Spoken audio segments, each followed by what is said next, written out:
वृन्दावनेश्वरी तवैव पदारविन्दम्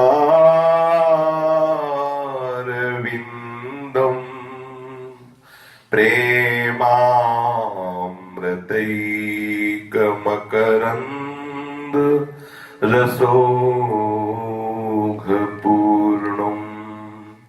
यद्यर्पितम् मधुपते स्मरतापमुग्रम्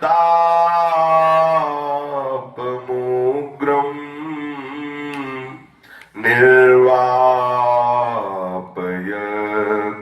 परमशीतलमाश्रयामि निर्वापय परमशीतलमाश्रयामि। श्रीमद् श्री वृंदावन धाम की जय। श्री वृंदावन श्री वृंदावन श्री वृंदावन श्री वृंदावन प्राण वृंदावन जीवन वृंदावन सर्वस्व वृंदावन श्री वृंदावन। श्री राधा वल्लभ लाल की जय।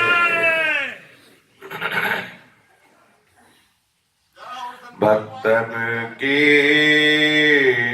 शुभ गुण चरित जो सुनी है चित लाए, ताके भक्ति बढ़े घनी अरु हरि हो ही सहाय। अजहू सोच विचारी के गही भक्तन पद ओट, हरि कृपालु सब पाछिली, क्षमी है तेरी खोट। हरि कृपालु सब पाछिली, क्षमी है तेरी खोट। जिन भक्तों ने अपना संपूर्ण अंतःकरण, संपूर्ण ज्ञानेन्द्रिया, कर्मेंद्रिया और स्वभाव भगवत स्वरूप में तन्मय कर दिया है, ऐसे प्रेमी महाभागवतों के जीवन चरित्र का कथन श्रवण करने से जो बड़ी बड़ी साधनाओं से भी लाभ नहीं होता वो होता है। आप कहेंगे ऐसा क्या? बड़ी बड़ी साधनाओं के करने में कहीं ना कहीं अहम बना रहता है। ये इतना तप किया, इतना व्रत किया, ऐसा साधन, ऐसा ऐसा, बहुत काल साधना करने पर भी एक सूक्ष्म अहम की धरा बनी रहती है। अहम जनित एक आनंद की अनुभूति होती रहती है। लेकिन जो भगवदानंद है भक्ति मार्ग में, वो दैन्यता से अनुभव में आता है। और ये दैन्यता साधन से नहीं आती। ये दैन्यता जो साध्य के अनुराग रंग में डूबे हुए रसिक महापुरुष जन है, प्रेमी जन है, निश्चित निश्चित उनके समागम से आती है। उनके संग से बहुत शीघ्र अहम का नाश हो करके बहुत सहजता से, सरलता से बात हृदय में बैठ जाती है कि मेरे जीवन का परम लक्ष्य भगवत प्रेम है, भगवत प्राप्ति है। इसीलिए महापुरुषों ने कहा, तात स्वर्ग अपवर्ग सुख धरी तुला एक अंग, तूल न ताहि सकल मिली, जो सुख लव सत्संग। एक क्षण मात्र, एक लव मात्र के भगवत प्रेमी महात्माओं के संग का जो अद्भुत सुख है, उसके आगे स्वर्ग सुख और मोक्ष सुख को भी लघु कर दिया गया। अब आप सोचिए, आज भी आप विचार करके देख लीजिए कि आप में ऐसे कोई सद्गुण नहीं जिससे हरि रीझ जाए। तो जिनसे हरि रीझे हुए हैं, ऐसे महाभागवत पुरुषों के चरणों का आश्रय ले लो, जिससे अहम शून्य जीवन हो जाए। अहम शून्य ही जीवन ही भगवत प्रेम राज्य में प्रवेश पाता है। आप कहेंगे कि और भी भगवान ने शास्त्रों में आज्ञा दिया है, ऐसे धर्म करो, ऐसे आप इस धर्म का, इस कर्तव्य का पालन करो, तो वो भी तो भगवान की ही आज्ञा है। हम ऐसे साधु महात्माओं से नहीं मिलते, हम हरि की भक्ति नहीं करते, पर जो भी कर रहे हैं उन्हीं के द्वारा बताए हुए वेद शास्त्र जो है, उन्हीं के अनुसार तो धर्म कर्म कर रहे हैं। यदि हम धर्म कर्म का त्याग कर भजन करना प्रारंभ करते हैं और हमारी भजन की वो स्थिति नहीं आती, हमारा शरीर छूट जाता है, तो बोलो, ना तो धर्म कर्म बना और ना पूरा भजन बना, तो हमारी तो दुर्गति हो जाएगी। ऐसा मन में आ सकता है। कदापि ऐसा ना सोचे। हमारे भगवत प्राप्त महापुरुषों ने ये अपने हृदय से अनुभव की हुई भागवतिक बातें जो उन्होंने अनुभव की है, कह रहे, त्यक्त्वा स्वधर्मं चरणाम्बुजं हरेर् भजन् पक्वोत्पते ततो यदि यत्र क्व वा भद्र मभूतमुस्य किं को वार्थ आप्तो भजताम स्वधर्मता। जिसने अपने समस्त स्वधर्म का त्याग करके, श्रीमद् भागवत महापुराण में भगवान व्यासदेव जी साक्षात भगवान के अवतार हैं। त्यक्त्वा स्वधर्मं चरणाम्बुजं हरेर भजन पक्वोथ पते ततो यदि, जिसने संत महापुरुषों के समागम से ये बात समझ ली कि हमारे जीवन का उद्देश्य है भगवत प्राप्ति, भगवत प्रेम में डूबना, और उसने श्री भगवान के इस वचन को प्रमाण मानकर सर्वधर्मान परित्यज्य मामेकं शरणं व्रज, उसने सब धर्मों को छोड़ दिया। त्यक्त्वा स्वधर्मं चरणाम्बुजं हरे, हरि के चरणों का भजन करने के उद्देश्य से उसने सब धर्म कर्म छोड़ दिया जो उसके कुल धर्म है, शास्त्र मर्यादा से धर्म है। अब वो अभी भजन परिपक्व हुआ नहीं, न पक्व, परिपक्व भजन नहीं हुआ, अभी उसकी वृत्ति भगवदाकार नहीं हुई। तथा पतेत, वो भक्ति से च्युत हो गया, भक्ति से भ्रष्ट हो गया। दो बातें हो सकती है, या किसी विषय ने उसे परास्त कर दिया या उसका शरीर छूट गया। दो बातों से भ्रष्ट माना जाता है। या तो जैसे श्री भरत जी महाराज, अगर हम उनसे कहते हैं कि वो योग भ्रष्ट हो गए, तो एक हिरण की आसक्ति उन्होंने योग भ्रष्ट कर दिया। अंतिम समय प्रभु का चिंतन होना चाहिए, तो हिरण का चिंतन हुआ, इसी कारण उनको अगला जन्म मिला। ध्यान देने की बहुत महिमामयी बात है कि यदि आपने हरि चरणों का आश्रय ले लिया साधु समागम से, ये बात सुनकर निश्चय करके कि हमारे जीवन का उद्देश्य भगवत प्राप्ति है, भगवत प्रेम है, और अभी आपका भजन न पक्व, परिपक्व नहीं हुआ, अपतते ततो यदि, यदि वो पतित हो जाता है, भ्रष्ट हो जाता है, तो क्या उसकी दुर्गति हो जाएगी क्या? यत्र क्वा वा भद्र मभूतमुष्य किम, क्या उसका त्रिकाल में कोई अमंगल कर सकता है? अभी भजन परिपक्व नहीं हुआ, अभी वो कृत्य नहीं हुआ, अभी उसकी भगवदाकार वृत्ति नहीं हुई और उसका शरीर छूट गया, या वो भक्ति मार्ग से भ्रष्ट हो गया, क्या उसका मंगल हो सकता है? क्या उसका अभद्र हो सकता है? बोले त्रिकाल में नहीं हो सकता, क्योंकि उसने आश्रय किनका लिया है? श्री भगवान के चरणों का आश्रय लिया है। और जो भगवान के चरणों का आश्रय नहीं लिए, भजन नहीं करते और खूब स्वधर्म का पालन करते हैं, तो उन्हें कौन सा लाभ मिल जाएगा? बहुत से बहुत ऊपर के लोकों में जाके अपने स्वधर्म पालन का पुण्य का फल कुछ क्षुद्र भोगों को भोगेंगे और इसके बाद पुनः पतित होकर इसे मृत्यु लोक में आ जाएंगे। पुण्य क्षीणे मृत्यु लोक की विशक्ति। यदि हम साधु समागम करते हैं और उससे हमें ये बात समझ में आ जाती है कि हमारे जीवन का परम लाभ है श्री हरि के चरणों का आश्रय लेकर निरंतर भजन करना। हरि का निरंतर भजन करने का तात्पर्य केवल माला चलाने से नहीं है। हरि का निरंतर भजन का तात्पर्य केवल नाम जपने से नहीं है। नाम जप भी एक भजन का अंग है। नाम जप भी एक भजन का सही स्वरूप है। मैं प्रभु का हूं, ये बात स्वप्न में भी ना भूले, यही है अखंड भजन। जागृत स्वप्न सुसुप्ति स्फुरत में राधा पदाब्जन छटा। जैसे हम मनुष्य हैं, हम पुरुष हैं, ठीक यही आम में बैठ जाना चाहिए कि मैं प्रभु का हूं, ये सच्चा भजन। ये भजन के अंग है। वाणी का पाठ करना, नाम जप करना, ठाकुर सेवा करना, धाम वास करना, ये भजन के अंग है। लेकिन संपूर्ण भजन है अहम का प्रभु में समर्पित हो जाना। तो जब सब धर्मों का आश्रय छोड़कर उसने प्रभु के चरणों का आश्रय लिया, किसी भी कारण से वो भ्रष्ट हो जाता है तो उसकी गति में कोई अंतर नहीं होगा, क्योंकि भगवान के चरणों का आश्रय लिए।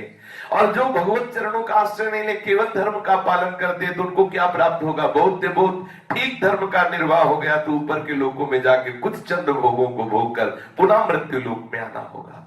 इसलिए विचार करके जो प्रभु के चरणों में संपूर्ण चित्तवृत्ति लगाए हुए एक एक क्षण संभाल संभाल कर प्रभु का चिंतन कर रहे हैं, ऐसे महाभागवत पुरुषों के सानिध्य में रहे।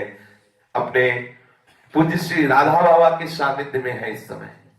उठते बैठते चलते फिरते उन्हीं का चिंतन हो रहा है कि ये महापुरुषों की कृपा होती है। भगवान की कृपा का सीधा स्वरूप है महापुरुषों से अपनापन होना, और महापुरुषों की कृपा का फल होता है कि सहज में चिंतन बन जाना। अब कोई क्षण ऐसा नहीं जिस समय राधा बाबा का चिंतन ना होता हो। अपने लोग सुन रहे हैं, उन्हीं का मनन कर रहे हैं, चिंतन कर रहे हैं, तो जो राधा बाबा के हृदय में वो आने में अब संशय नहीं है, पक्का समझ लो। क्योंकि जो चिंतन होता है उसका प्रभाव हमारे हृदय में आता है। पूज्य श्री राधा बाबा के अमृत में वचन सुन के फिर उनके जीवन चरित्र का श्रवण करते हैं। बाबा कह रहे हैं, किसी अनुकूल वस्तु की सत्ता का जब अनुभव होता है तो हमारे हृदय में एक मांग होती है कि ये अनुकूल वस्तु मिल जाती, ये अनुकूल व्यक्ति मिल जाता, ये अनुकूल परिस्थिति मिल जाती, तो इसी का नाम है लोभ। ये भजन में बहुत बड़ा दोष है। जो भगवत भजन करना चाहते हैं उनको जैसी भी परिस्थिति प्रभु ने दी है उससे मांग ना करें प्रभु से। बहुत ही सूक्ष्म बात है कि अगर इस व्यक्ति का हमें सानिध्य मिल जाता, इस वस्तु का सानिध्य मिल जाता, ऐसी हमारी व्यवस्था होती तो बहुत बढ़िया भजन होता। बिल्कुल गलत बात, बिल्कुल गलत बात। कभी साधक जिस परिस्थिति में है उससे बढ़कर परिस्थिति की मांग न करे, नहीं तो हो सकता है परिस्थिति की मांग मिल जाए, परिस्थिति बदल जाएगी। स्थिति यदि सुधारना चाहते तो परिस्थिति के सुधारने के चक्कर में मत पड़ो। तुम्हें जो परिस्थिति मिली, तुम्हारे प्रीतम ने तुम्हारे योग्य दी है वो परिस्थिति, उसी परिस्थिति में भजन कर लो। हृदय से कहता हूं, भजन के लिए किसी भी परिस्थिति की जरूरत नहीं। ठाकुर ने जो परिस्थिति दी बहुत मंगलमय परिस्थिति है। 12 वर्ष श्री स्नेह बिहारी के सामने एक शंकर जी का मंदिर है। वही एक कूड़ा वो समय से डाला जाता है पीछे अंधेरे में, वही बैठ के वो जब वहां जो भिक्षा मिलती और पाते है ना, वो जो हृदय की दशा होती ना, एकांत अंधेरे में बैठे हुए सैकड़ों मच्छर बन बन कर उसमें जो प्रसाद पाते हुए जो रोना आता ना, वो एसी रूम में रोना नहीं आता, वो हीटर लगे उसमें रोना नहीं, उसमें तो याद ही नहीं आती है। उसमें तो और भी ये चटनी और मिर्च संसारिकता की याद आती है। उस समय याद आता, कब मिलोगे प्रभु, कब मुझ दीनहीन गरीब पर कृपा करोगे प्रभु। देखो जीवन निकला जा रहा, कब हर कवल में यही आर्त प्रार्थना होती, प्रभु मुझे दम से कब मिलोगे। कभी भी परिस्थिति बदलने की मांग साधक न करे। सच्ची कहता हूं, नहीं बुरा फंस जाओगे। परिस्थिति बदलने की मांग करना मानो अपनी साधना में आग लगा देना है। तुम्हें जो हरि ने परिस्थिति दी, बिल्कुल ठीक परिस्थिति दी है, तुम्हारे योग्य है। ये बहुत बड़ा दोष है जो साधक परिस्थिति की अनुकूलता की मांग करता है, परिस्थिति बदलने की मांग करता है।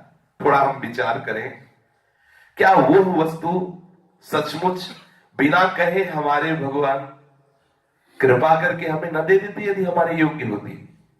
हमारे भगवान कृपा करके हमें दे देते अगर हमारी योग्य होती, हमें परमार्थ में आगे बढ़ाने वाली सहयोगी होती। क्या हमारे भगवान को ज्ञान नहीं? भगवान को यह ज्ञान नहीं कि इसको ये आवश्यक वस्तु है, हम दे दे? बहुत सूक्ष्मता की बात है, ध्यान से सुनना। हम लोग यहीं फंसे हैं।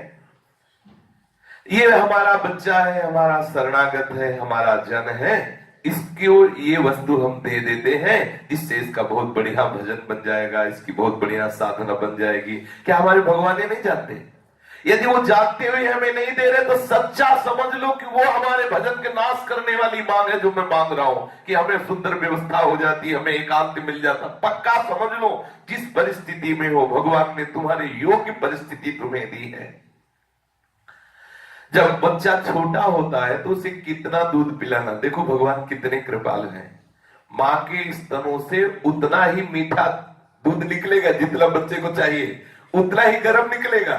ये भगवान की व्यवस्था है। आप गर्म करके पियोगे तो उसमें धोखा हो सकता है, चीनी अधिक हो सकती है, अधिक गर्म हो सकता है, लेकिन छोटा बच्चा है वो बता नहीं सकता। तो माँ का जो वक्षा स्थल का अमृत है वो कितना, जितना मीठा चाहिए उतना ही, जितना गर्म चाहिए उतना ही, और जितने में पेट भरेगा उतना ही। इससे ज्यादा भी नहीं कि तू पीता रहे और बच हो जाए। कितनी उनकी व्यवस्था देखो, उनकी बच्चा आने के पहले व्यवस्था कर देता है ठाकुर, ठीक उसके बचने योग्य, ठीक उसकी पुष्टता की योग्य कर देता है। बच्चे को किस समय क्या चाहिए, कौन सा वस्त्र चाहिए, कौन सी भोजन की व्यवस्था चाहिए, ये मां को पता होती है। बच्चे का सिर्फ काम है रोना।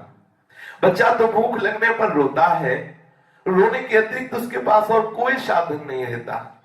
वस्तुतः हम जितने हैं सब हम प्रभु की दृष्टि में बच्चे ही हैं, किंतु ब्रह्मवश अपने को बड़े सयाने समझ रहे हैं कि हम बड़े चतुर हैं, बड़े सयाने हैं। हमें कौन सी वस्तु चाहिए, हमें किस वस्तु से परम मंगल विधान होगा, मेरे प्रभु जानते हैं। उपासक को चाहिए किसी वस्तु की इच्छा ना कर ले, किसी परिस्थिति की इच्छा ना कर ले, किसी परिस्थिति के परिवर्तन की मांग ना कर ले, नहीं तो साधना बाधित हो जाएगी पक्का। किसी वस्तु के परिवर्तन की भावना हमारे मन में उदय हो तो हम केवल प्रभु से कह सकते हैं, बस ध्यान देने की बात है। हमारे हृदय में ये बात है कि ऐसा होता तो ठीक, तो हम क्या करें? अगर बार बार मेरे मन में बात आ रही तो हम अपने प्रियाजू से कह देते, देखो प्रियाजू मेरे मन में बात आ रही है, उचित हो तो पूरी कर देना, ना उचित हो तो आप बिल्कुल हमारी बात मत मानना। सचमुच सचमुच अपनी हर बात अपने प्रभु के ऊपर छोड़ दो, हट मत करो। वो जो कर रहे हैं उसमें तुम्हारा परम मंगल है। हम परिवर्तन की भावना को भूल कर केवल रट लगा दें तो आपके जीवन में दो बातें आ जाएंगी। या तो हमें विस्मृति हो जाएगी उस मांग की, जो मांग रखी उसकी विस्मृति हो जाएगी, आनंद हो जाएगा, और या फिर उचित होगा तो हमें वो वस्तु मिल जाएगी जिससे हमारा भजन नष्ट नहीं होगा। पर हम हट ना करें अपने प्रीतम प्रभु से, मांग रख दी और उनके ऊपर छोड़ दिया कि आप जैसा उचित समझे तैसा कर दें। ये अनुभव करने की चेष्टा करें। आप सारी शक्ति लगाकर, सारा विश्वास लगाकर आप अपनी बात प्रभु के सामने रख दीजिए और बस निरपेक्ष हो जाइए। बात पूरी क्यों नहीं हुई ये बात नहीं सोचना है। आप अपनी बात प्रभु के सामने, सबके अंदर बातें हैं, प्रभु के सामने रख देने का अधिकार है, लेकिन मनवाने का नहीं। ध्यान दीजिए, ये हो ही जाना चाहिए नहीं, रख दिया, मालिक की इच्छा जैसा उचित होगा वो कर देंगे।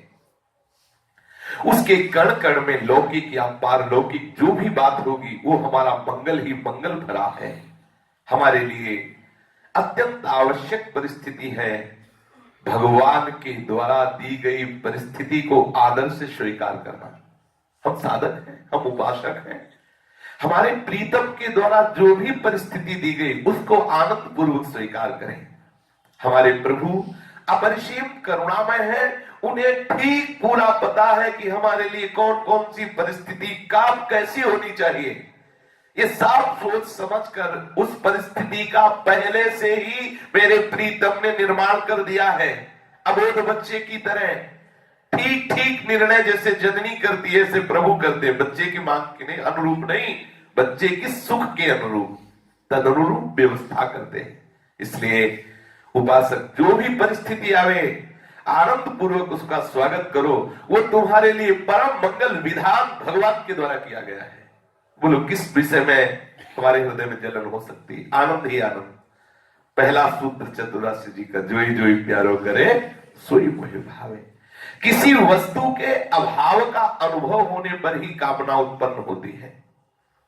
लोभ और कामना में इतना अंतर है कि लोभ उस वस्तु की सत्ता का अनुभव कराता है और परिवर्तन की मांग करता है। कामना वस्तु के अभाव की अनुभूति कराती है और उसकी पूर्ति की अपेक्षा रखती है।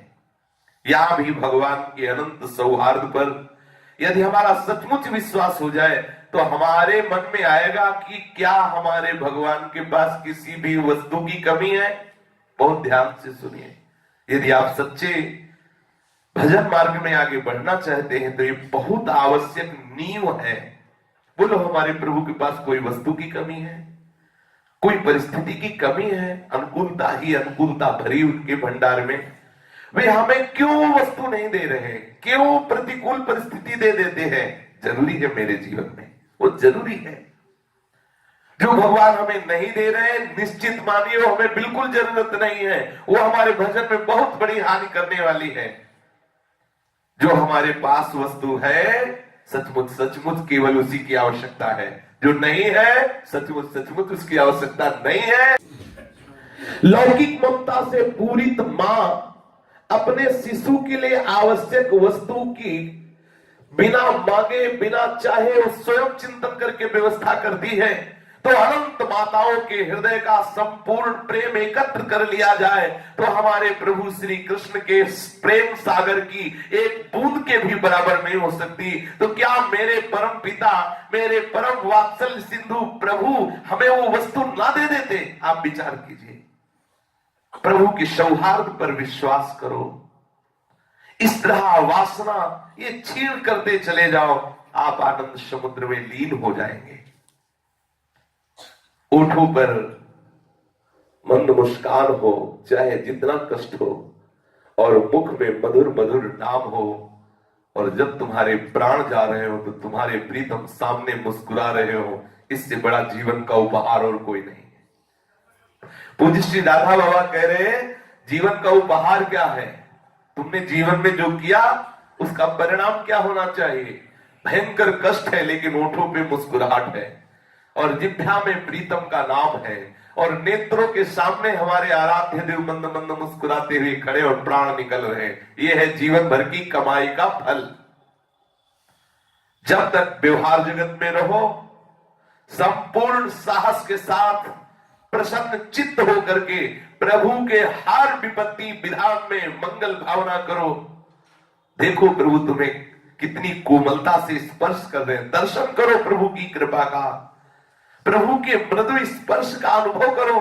हंसते हंसते उनके हर विधान को सिर पर चढ़ाते चले जाओ तो तुम देखोगे अंत में तुम्हें ये इनाम मिलेगा कि तुम्हारे होठों पर मुस्कान होगी, जिह्वा पे नाम होगा और नेत्रों में तुम्हारा प्रीतम समाया होगा। तब तुम्हारे प्राण निकल रहे होंगे। ये महापुरुषों के अनुभव की बात है।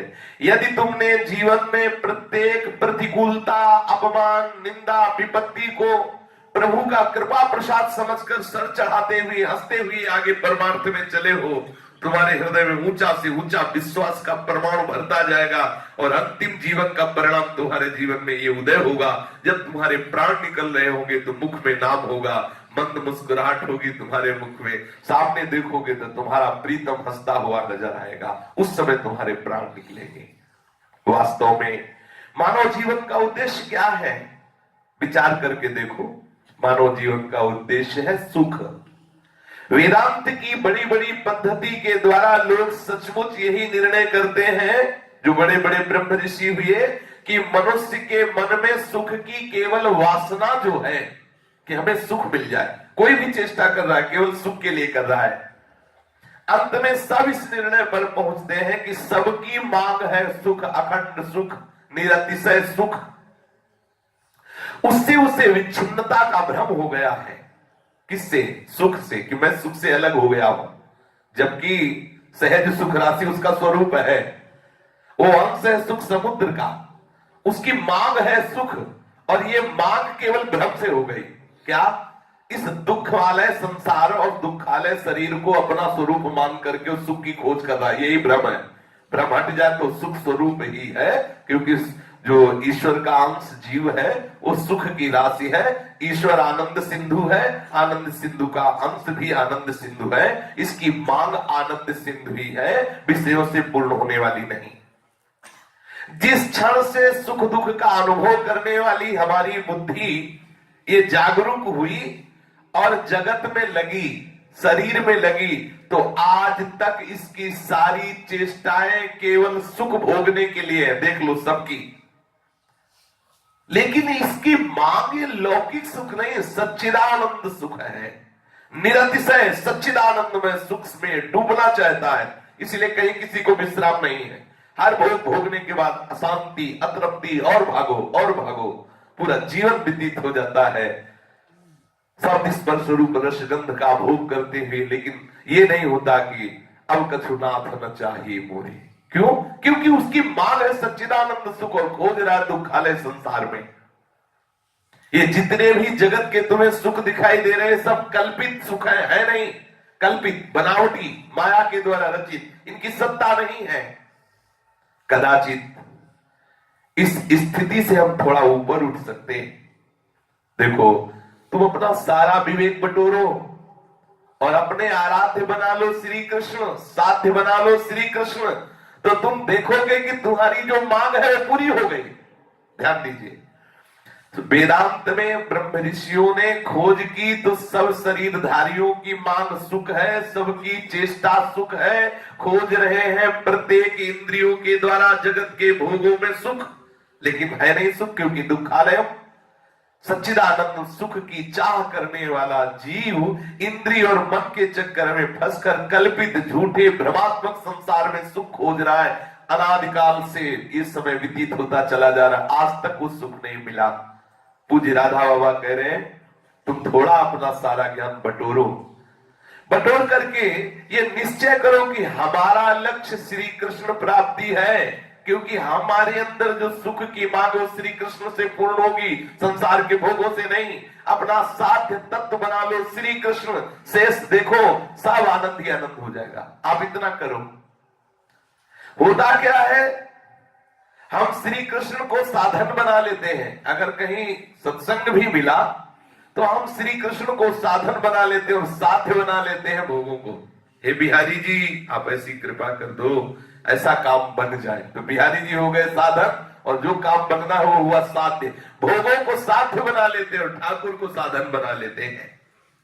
आज तक सचमुच सचमुच पृथ्वी के सर्वाधिक सुखी प्राणियों में वही सबसे अधिक सुखी है जिन्होंने श्री कृष्ण को साध्य बना लिया, जिन्होंने श्री कृष्ण को ही अपना सर्वस्व मान लिया। सुख की उपलब्धि इस जगत में किसी भी पद में नहीं, किसी भी भोग में नहीं है। जहां भी देखो सुख का अभाव ही है। केवल तुम्हारी बुद्धि शुद्ध ना होने के कारण ऐसा लगता है कि बड़ा सुखी होगा। जीवन में जो तुम प्राप्त करना चाहते हो वो केवल है श्री कृष्ण। सच्ची मान लो, तुम अज्ञान के कारण समझते हो कि हमें श्री कृष्ण की चाह नहीं तो हमें ये पद मिल जाता, हमें भोग मिल जाते। तुम्हारी चाह सुख है और वो केवल श्री कृष्ण से पूर्ण होगी। देर सवेर तुम्हें इस धरातल में आना पड़ेगा, तो काहे को समय बर्बाद कर रहे हो। आप आज इसी क्षण निश्चय करो कि हमारे सुख की मांग केवल श्री कृष्ण से पूरी होगी, किसी व्यक्ति से नहीं, किसी वस्तु से नहीं, किसी पद से नहीं, किसी लोकांतर से नहीं, तो भटकना बंद हो जाएगा। श्री कृष्ण को साध्य तत्व बना लो। श्री कृष्ण के अतिरिक्त जो भी तुम्हें प्रतीत हो रहा है, ये धन जन परिवार भोग आदि, इसे साधन बना लो, साध्य बना लो श्री कृष्ण को, तो तुम सच्चे सुख का अनुभव कर लोगे। या उल्टा हो रहा है, साध्य बना लिया धन जन परिवार और सांसारिक सुख को, साधन बना लिया श्री कृष्ण को। आप अपने जीवन का विश्लेषण करके देखें। आज तक सुख पाने का सतत प्रयास करने पर भी क्या तुमने उस सुख का अनुभव किया? क्या तुम सुखी हुए? आजीवन सुख के लिए निरंतर प्रयत्न करते रहने पर भी, आजीवन सुख की चाह पोषित रखकर भी, आज वर्षों वर्षों तक सत्संग भजन करके भी क्या तुम सुखी हुए? नहीं। ऐसा क्यों? सच्चे हृदय से अगर हम पूछेंगे तो आपको ये स्पष्ट दिखेगा कि श्री कृष्ण अभी हमारे लक्ष्य नहीं बने। इसलिए हृदय से देख लो, हृदय से हमारी कल्पना से प्रसूत जो सुख की वृत्ति है, इस सूक्ष्मता में जाइए। हे श्री कृष्ण, आप हमारे हैं, ये भी चाल है किसी वासना की पूर्ति के लिए, किसी सांसारिक चाह की पूर्ति के लिए, किसी अनुकूल परिस्थिति के मांग के लिए। ये अंदर की बात है। हमारी कल्पना से प्रसूत जो सुख की वृत्ति है, श्री कृष्ण उसके साधन मात्र है। इसलिए 20 वर्ष हो गया सत्संग करते हुए आपको आनंद की अनुभूति नहीं हुई। उनका एक चिन्मय विलास अनादिकाल से चल रहा है, अनंत काल तक चलता रहेगा।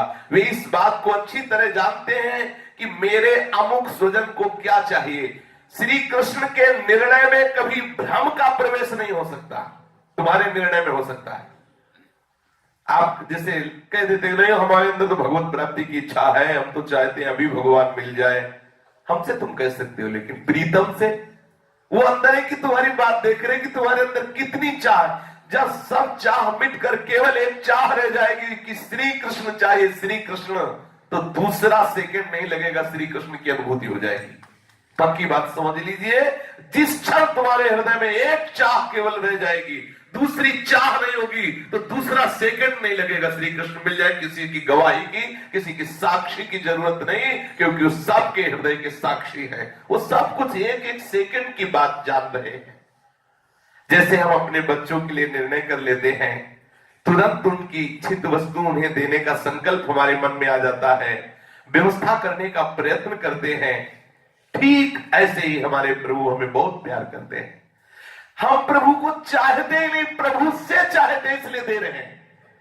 और दोष लगाते कि इतने दिन हो गए सत्संग करते, इतने दिन हो गए भजन करते, भगवान क्यों नहीं मिलते। बेईमानी की बात है, तुम भगवान से मिलना नहीं चाहते। अगर अंदर की बात है तो अंदर की बात से तुम देख लो, हमारे प्रभु अंदर की बात बहुत सूक्ष्मता से देख रहे। पूज्य राधा बाबा कह रहे, उनके निर्णय में भ्रम नहीं हो सकता कि तुम मांगो भगवान और वो दे दे तुम्हें। संसार ऐसा आज तक नहीं हुआ, कोई भक्त के जीवन में ऐसा नहीं हुआ। अगर आप प्रभु को साधन बना के साथ संसार के भोग मांग रहे हो, तभी तुम्हारी इच्छा पूर्ति नहीं हो रही कि भगवान मिल जाए। जिस दिन केवल एक इच्छा रह जाएगी, हमारे प्रभु ऐसे कर्कश कठोर निर्दयी नहीं है। जिस समय अपनी थोड़ी सी स्मृति आई गोपिकाओं को, तो ठाकुर अंतर ध्यान हो गए। भागवत उठा के देख, थोड़ी सी स्मृति आई, मैं बड़ी सौभाग्यशालिनी हूं। श्री कृष्ण स्मृति से अलग, मैं बड़ी सौभाग्यशालिनी हूं त्रिभुवन की स्त्रियों में। एक इसी वृत्ति में श्री कृष्ण को अंतर ध्यान कर दिया। और जिस समय केवल श्री कृष्ण की वृत्ति रह गई, राजन कृष्ण दर्शन लालसा, केवल कृष्ण दर्शन, न त्रिभुवन की स्त्री, न मैं, केवल कृष्ण। तो दासा मावीर भूत छोरी इसमें मान मुखाम्बुजा, पीतांबर धरास्त्र साक्षात मन्मथ था। तुम्हें बहुत प्यार प्रभु करते हैं, उनके प्यार पे संशय मत करो। तुम जो जो मांगे कर रहे हो, वही तुम्हारे सामने आ रही है। उनमें भी जो तुम्हारे योग्य है, तुम श्री कृष्ण की मांग नहीं कर रहे। अगर श्री कृष्ण की मांग करते तो श्री कृष्ण मिल गए होते। इतने वो निर्दयी नहीं है, सच्ची मांगिए।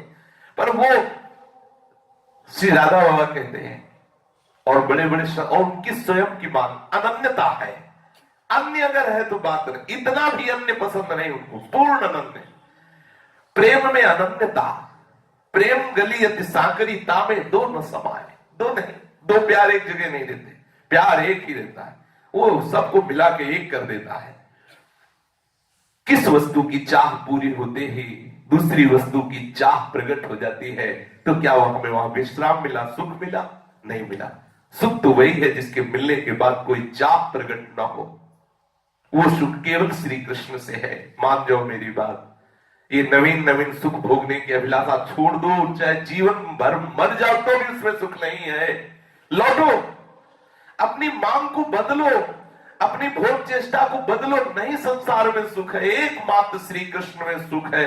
ये मांग की पूर्ति का क्रम जब से सृष्टि हुई तब से चला आ रहा है, अभी तक पूर्ति नहीं हुई। छोड़ो, इसमें नहीं है सुख। ये मांग करते जाओगे, भोग मिलते जाएंगे, भोगते जाओगे, वासना बढ़ती जाएगी, मरोगे, फिर जन्मोगे, फिर वही क्रम चलता रहेगा। बंद करो, ये क्रम ही बंद कर दो। चाह करो श्री कृष्ण की। जैसे दूर स्थित मित्र को हम याद करते हैं तो उसकी मानसिक मूर्ति हमारे सामने आ जाती है।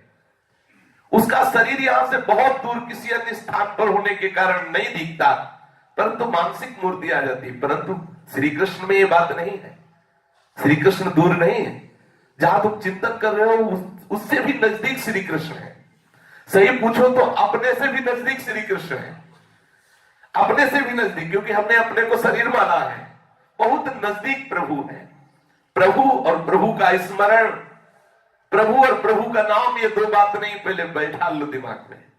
प्रभु और प्रभु का स्मरण दो बात नहीं। अगर चल रहा है स्मरण राधा राधा राधा, तो स्वामिनी जो है आपके स्मरण में, स्वामिनी जो आ गई है, जिस समय हम प्रभु की मूर्ति अपने मानस पटल पर लाते हैं, उस समय वो पूर्ण रूप से प्रभु हमारे मानस पटल पर आते हैं। वो बोलते इसलिए नहीं कि हम उन्हें चित्र मानते, उन्हें कल्पना मानते, उन्हें भावना मानते, उन्हें हम साक्षात नहीं मानते। अगर साक्षात मानने लगे तो हमसे बात भी करने लगेंगे। थोड़ी देर हम उस भावना में, उस कल्पना में डूबते और मानते हैं तो चित्र है, ये तो ऐसा, और हम काम में लग जाते हैं, दूसरी बातों में लग जाते हैं। यदि ठीक से कोई एक भी लीला का चित्र बांधकर मन को उसमें डुबाए रखे और उसी भावना की मूर्ति में देखें, तो आप देखेंगे प्रभु प्रकट हो जाएंगे। क्योंकि प्रभु कोई ऐसी जगह ले जाना हो, तो तुमने जो चित्र में भावना की, तो प्रभु वहां भी तो है। और आप दृढ़ भावना कर लो, जब तक मन नहीं लगाएंगे तब तक मैं भगवान को जानता हूं, ये कहना बनता नहीं। जरा सोचे, धन चाहने पर मन उसमें कैसे लगता है। कौन सी युक्ति मन लगाने की हमने किसी से पूछी थी कि भाई धन कैसे मिलता है, उसकी युक्ति बताओ। सब युक्ति आने लगती है। मन स्वाभाविक गति से लग जाता है, क्योंकि मेरे अंदर पहले धन की चाह आई, बाद में सब युक्तियां आ गई। ऐसे ही यदि आप भगवत प्राप्ति की चाह करेंगे तो सारी युक्तियां आपको भगवान दे देंगे, कैसे कैसे मन लगाया जाता है। अच्छा, धन तो चाहने मात्र से मिलता नहीं, उसके लिए तो उद्योग करना पड़ता है, लेकिन भगवान केवल चाहने मात्र से मिल जाते हैं। भगवान केवल चाहने मात्र से मिल जाते हैं। तुम हे नाथ, केवल मैं तुमसे मिलना चाहता हूं, ऐसा हृदय से पुकारना प्रारंभ कर दो, चाह होते ही मिल जाएगी। चाह होती, विचार करें, जब हम भगवान का चिंतन छोड़ते हैं, दूसरी वस्तु का चिंतन आता है, तो चाह है उन वस्तु की, तभी तो चिंतन आता है। देखो, जितनी भी अंदर बातें आती हैं, कहीं ना कहीं हमारी भोगी हुई, भोगने की चाह वाली वही बातें आती है। कभी कभी भ्रमात्मक भी आ जाती है। प्रभु से अधिक मूल्य तुम जिस वस्तु का रखोगे, जिस व्यक्ति का रखोगे, जिस सुख का रखोगे, वो तुम्हारे दिमाग में आएगा। यदि तुम ऐसा भावना करो कि श्री कृष्ण से बढ़कर कुछ नहीं है, तो धीरे धीरे सब हटना प्रारंभ हो जाएगा और श्री कृष्ण ही रह जाएंगे। तो भगवत स्मरण की चेष्टा में त्रुटि मत होने दो। मेरी प्रार्थना मान लो, तुम निश्चय करो कि हम भजन में त्रुटि बर्दाश्त नहीं करेंगे, हम भजन में त्रुटि नहीं होने देंगे। कम से कम इतना नियम बना लो कि 5 मिनट का मंत्राय कभी नहीं होने देंगे अपने जीवन में। 5 मिनट भूल गए भगवान को, ऐसा कोई दिन नहीं होने पाएगा। ऐसा नहीं, या तो घंटों निकल सकते हैं। आप अपने भजन की जो शैली है उसमें देखिए, क्या कभी ऐसी भी बात होती है कि आप कई मिनट हो गए आप भगवत स्मरण नहीं किए? यदि ऐसा है तो सावधान हो जाओ। ऐसा नियम बना लो कि 5 मिनट भी भगवत विस्मरण में नहीं जाने पर, 5 मिनट, चलो ऐसा नियम बना लो कि 5 मिनट से छठा मिनट ना होने पाए। अगर 5 मिनट होने वाला है तो एक बार बोल लो राधे श्याम, तो वो 5 मिनट सार्थक हो जाएंगे। ये ना होने पाए कि 5 मिनट हो गए, हमने एक बार भी भगवत स्मरण नहीं किया। बोलो इसमें क्या कठिनाई है? केवल मन की लगन होने से काम हो जाएगा। मन का स्वभाव है बदमाशी करना, पर इसमें एक बड़ा सुंदर गुण है, ये जिस चीज में लगा दो और एक बार लग जाए तो ऐसे पकड़ लेता है कि उसे छोड़ना नहीं चाहता। अनादिकाल से हमने इसे संसार में लगा दिया है, इसने संसार को पकड़ लिया है, अब ये संसार छोड़ना नहीं चाहता। इसमें इसकी गलती नहीं, इसमें हमारी गलती है, हमने इसे संसार पकड़ा दिया।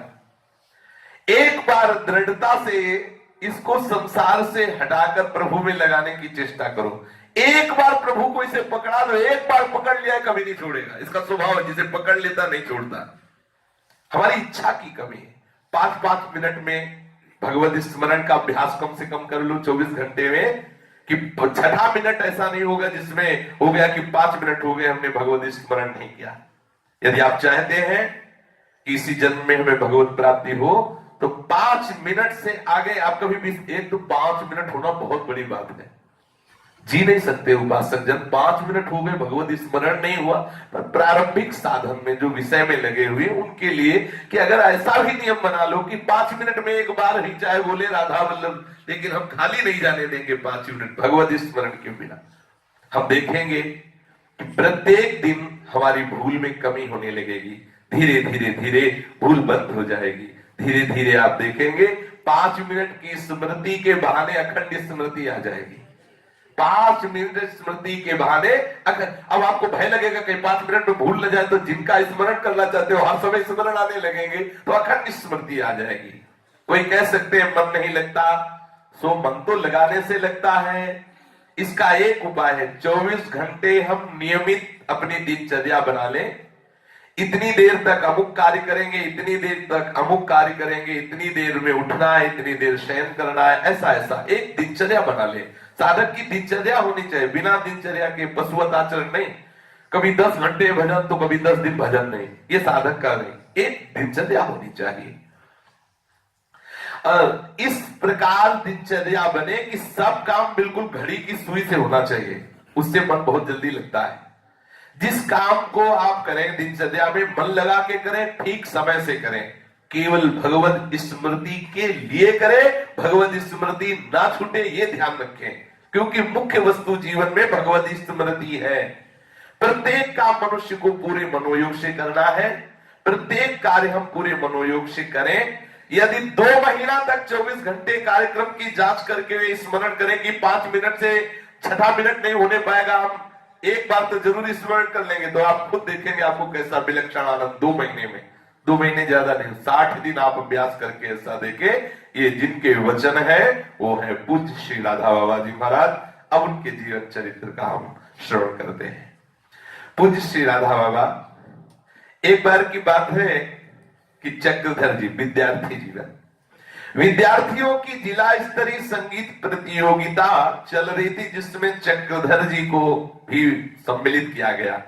उस संगीत प्रतियोगिता में जिला भर के स्कूलों के विद्यार्थी भाग लेने आए थे। चक्रधर जी का कंठ बड़ा सुरीला था, बड़ा सुमधुर होने से उसे अपने स्कूल की ओर से हेडमास्टर साहब ने चुन लिया था।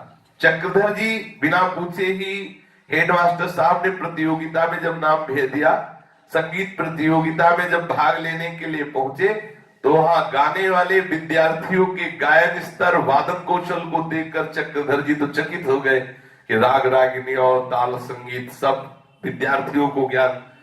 जो विद्यार्थी अन्य स्कूलों से आए थे उनमें बड़े अच्छे गायक और शास्त्रीय संगीत में बड़े प्रवीण थे। उनकी आलापचारी स्वर संधान को देखकर चक्रधर जी को लगा कि संगीत प्रतियोगिता में सब टेढ़ा खीर है, इसमें पार पाना, क्योंकि हमें कुछ ये ताल संगीत आदि का ज्ञान है नहीं। चक्रधर जी को राग रागिनी की जानकारी नहीं थी। सफलता की संभावना न्यूनातिन्यून होने के कारण चक्रधर का प्रयत्न शिथिल होता। उनको लगा कि सफलता हमें नहीं मिलेगी, क्योंकि यहाँ तो अच्छे अच्छे विद्यार्थी हैं, राग रागिनियों का ज्ञान है। पर चक्रधर जी को एक जगह विश्वास था कि भगवान शंकर अगर कृपा करे तो मैं जीत सकता हूं। शुरू से ऐसे उन्होंने एकाग्र होकर भगवान शंकर से प्रार्थना की कि हे समस्त संगीत के आचार्य, समस्त संगीत के आचार्य, उनकी डमरू से ऐसे ऐसे ताल, ऐसे ऐसे नाद, ऐसे ऐसे व्याकरण के सूत्र प्रकट हुए हैं भगवान जी में। थोड़ी देर के लिए तन्मय हुए, मेरी बस तो नहीं कि इस प्रतियोगिता में मैं पास हो जाऊं, आप कृपा कर सकते हैं। गायकों की नामावली एकदम स्मरण आया। चक्रधर जी अध्यापक महोदय से मिले, जो प्रतियोगिता के संयोजन का उत्तरदायित्व था जिन पर। चक्रधर जी ने पूछा कि हमारा नाम कहाँ है, कितने नंबर में है? तो उन्होंने कहा तीसरा नंबर है तुम्हारा।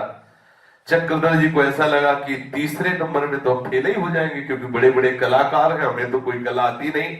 चक्रधर जी ने उन संयोजक अध्यापक जी से कहा, आप मेरा नाम आरंभ में क्यों रखा, आधे के बाद रखते तो ठीक था। इसलिए वे संयोजक अध्यापक जी से जब प्रार्थना की तो तैयार नहीं हुए। चक्रधर ने पुनः प्रार्थना की, इस पर भी तैयार नहीं हुए।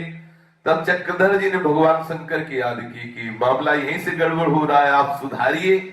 तब आप थोड़ा उत्तेजित स्वर में बोले, चक्रधर जी बच्चे ही है कि आप अपने स्कूल के विद्यार्थियों का पक्षपात करते हैं। जब हम कह रहे हैं कि हमें आधे के बाद रखे, तो आप मना क्यों कर रहे हैं?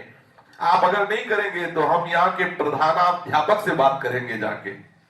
एक बार ऐसे आवेश में बोले तो जो अध्यापक व्यवस्थापक थे उसके, पता नहीं उनके दिमाग में क्या आया कि पूछा, अच्छा तू बता कहां रखना चाहते हो अपना नाम? चक्रधर को लगा कि बात बन गई, हमारी बात भगवान शंकर ने पहुंचा दी। वो व्यवस्थापक एकदम ढीले हो गए। चक्रधर ने कहा, मेरा नाम आधे कार्यक्रम के बाद रखें।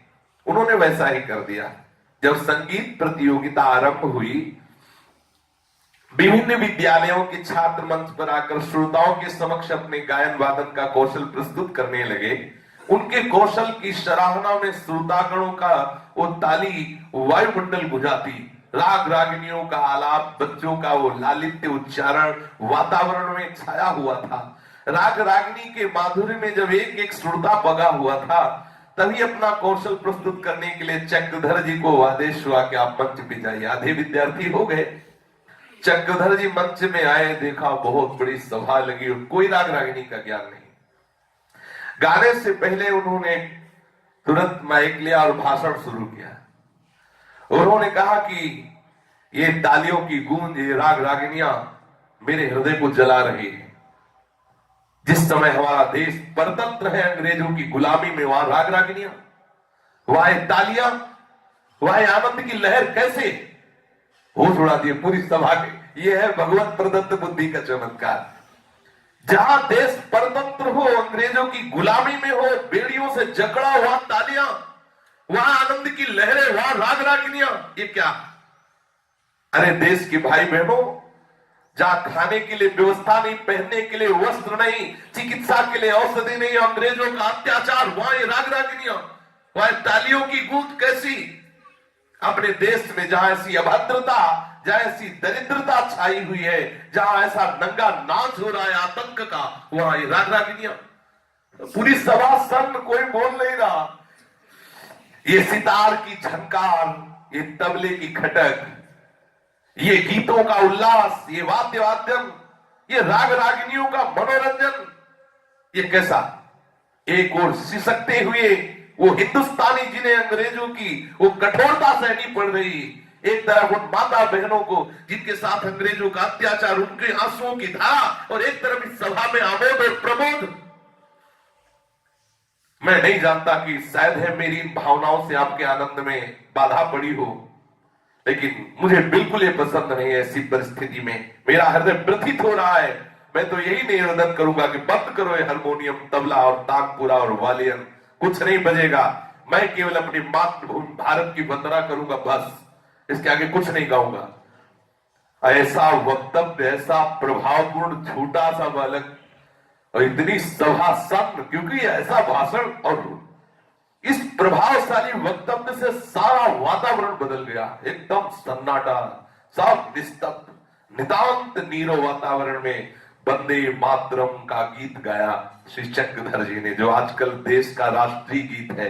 एकदम समा बन गया, आवेश में गा रहे हैं। गीत में जब आया के बोले मां तुम अबले, उस समय तालियों का गूंज, जय हो ऐसा। और भारत का जो राष्ट्रगान किया, इस पर सब रीझ गए, सब रीझ, कोई संगीत नहीं, कोई सब रीझ गए। चक्रधर का कंठ तो मधुर था और उसमें देशभक्ति का आवेश और हाथों की भावपूर्ण चेष्टा, चेहरे पर वो जो तेज, सारा वातावरण राष्ट्रीय गीत के भाव से भर गया। मात्र वंदना, देशभक्ति की वंदना की पंक्तियों ने समस्त श्रोताओं को आकृष्ट कर लिया। गीत के समाप्त होते ही बड़े बड़े अधिकारी, सभापति दौड़ पड़े और चक्रधर जी को गोद में उठाने लगे, हृदय से लगाने लगे। सबसे बड़ा पारितोषिक चक्रधर जी को मिला, क्योंकि सब हृदय से लगे, बड़े बड़े अधिकारी, क्योंकि सब राष्ट्रभक्त और ऐसा बिल्कुल ज्वलंत भाषण और ऐसा राष्ट्रीय गीत के हारमोनियम ढोलक वाले एक कोने में बने, क्योंकि ये इनके हृदय के, और ये भगवान शंकर का चमत्कार। घोषणा के होते ही एक बार सारा का सारा पांडाल चक्रधर के पक्ष में हो गया। जब घोषणा हुई कि सभा का सबसे श्रेष्ठ इनाम चक्रधर जी को मिलेगा। चक्रधर जी जब मिडिल स्कूल में पढ़ते थे, उस समय की बात है, सरकारी शिक्षा विभाग की ओर से गया जिले के छात्रों की योग्यता की परीक्षा होने वाली थी। इस परीक्षा में सर्वप्रथम होगा उसको सरकार की ओर से प्रति मास 5 रुपए की छात्रवृत्ति मिलेगी।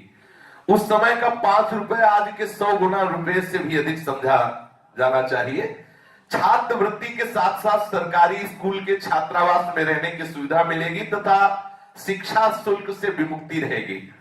इस योग्यता परीक्षा में चक्रधर जी ने भी बैठने का विचार किया। उसने अपनी मां से कहा कि यदि 5 रुपए की व्यवस्था हो जाए तो हम भी परीक्षा में सम्मिलित हो जाए। मां से 5 रुपए की व्यवस्था की, परीक्षा के लिए गया शहर को गए। अब इस योग्यता परीक्षा में भाग लेने के लिए सारे गया जिले से लगभग 5000 छात्र आए थे।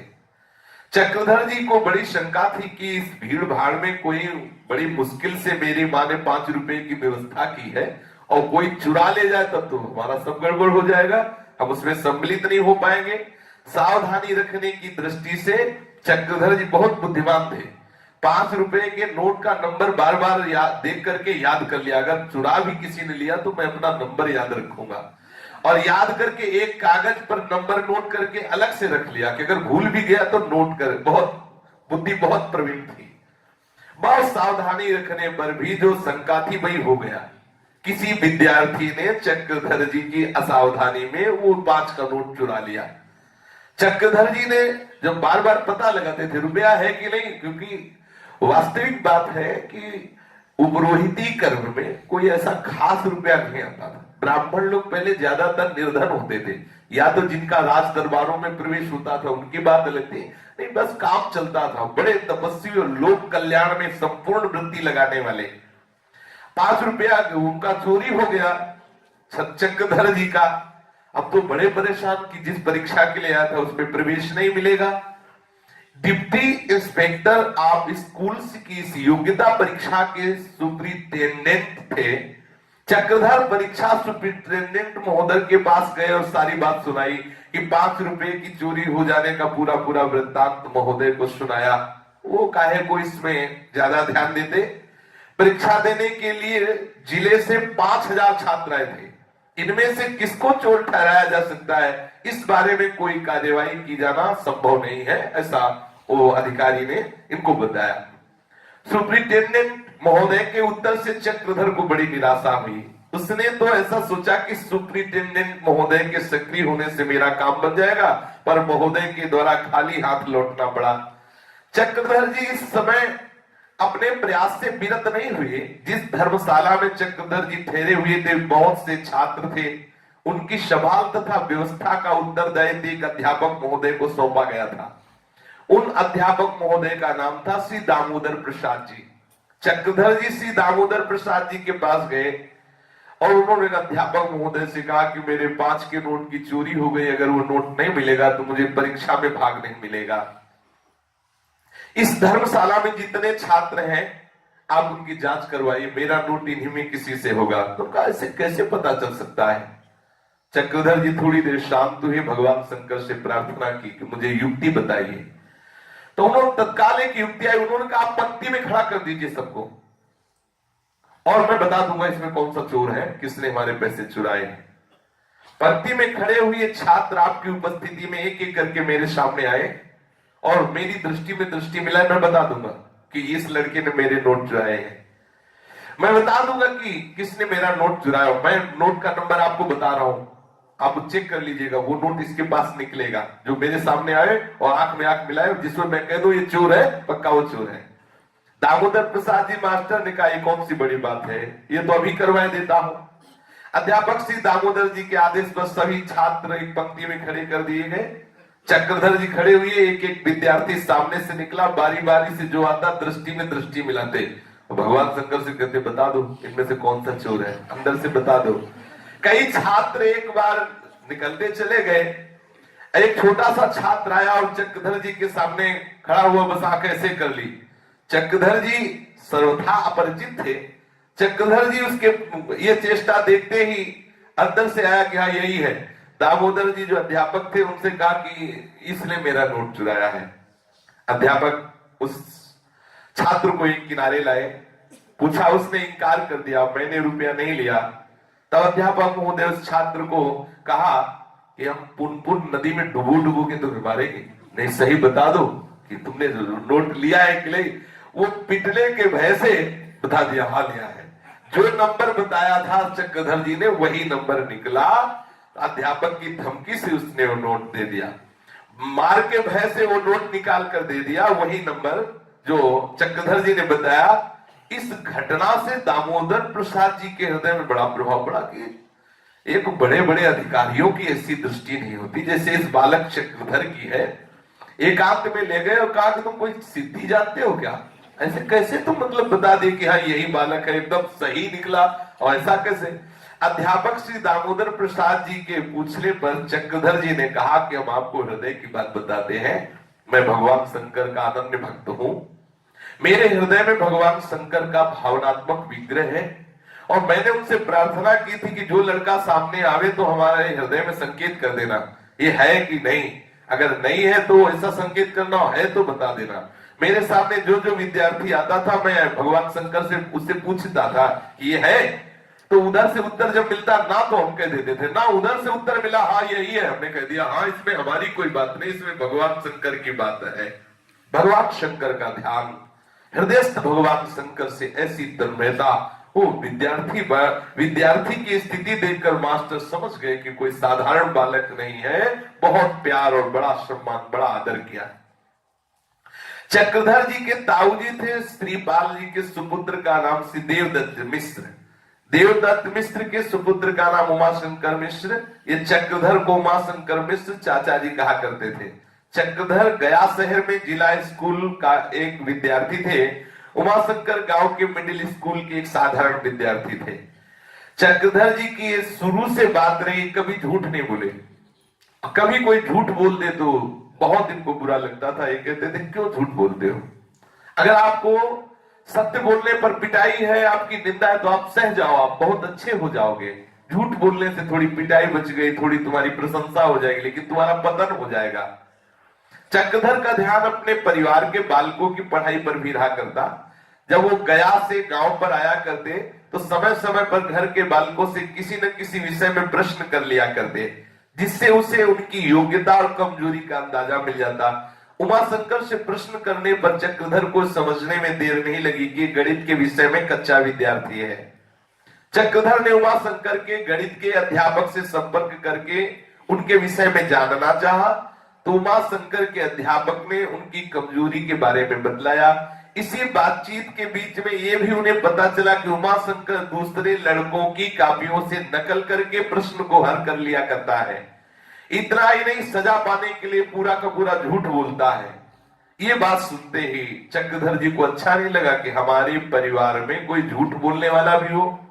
अब जरा विचार कीजिए, अपने लोग झूठ को कुछ नहीं समझते, और अभी कोई ज्यादा वर्ष नहीं है हुए, पहले के कितने संत जो संत भेष में नहीं, एक विद्यार्थी है अभी, कितने दृढ़ है।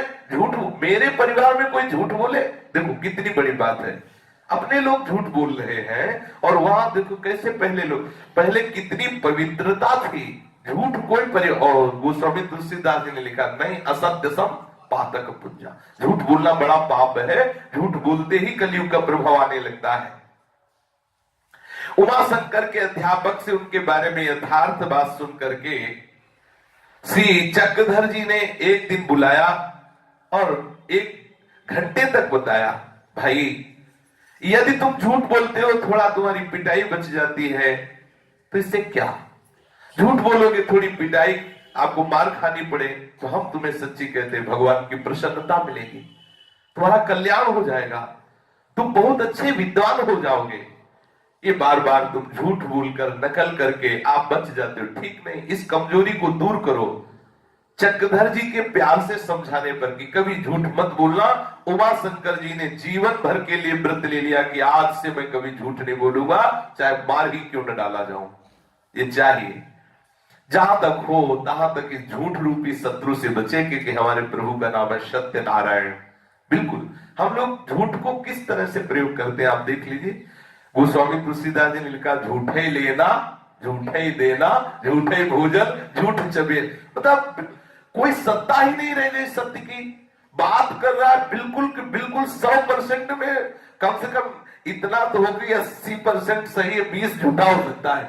लेकिन यहां समझना मुश्किल होगा कि 20 सही है कि 100 के 100 झूठे, पूरा का पूरा झूठ। झूठे ही लेना, झूठे ही देना, झूठे भोजन, झूठ चबेना।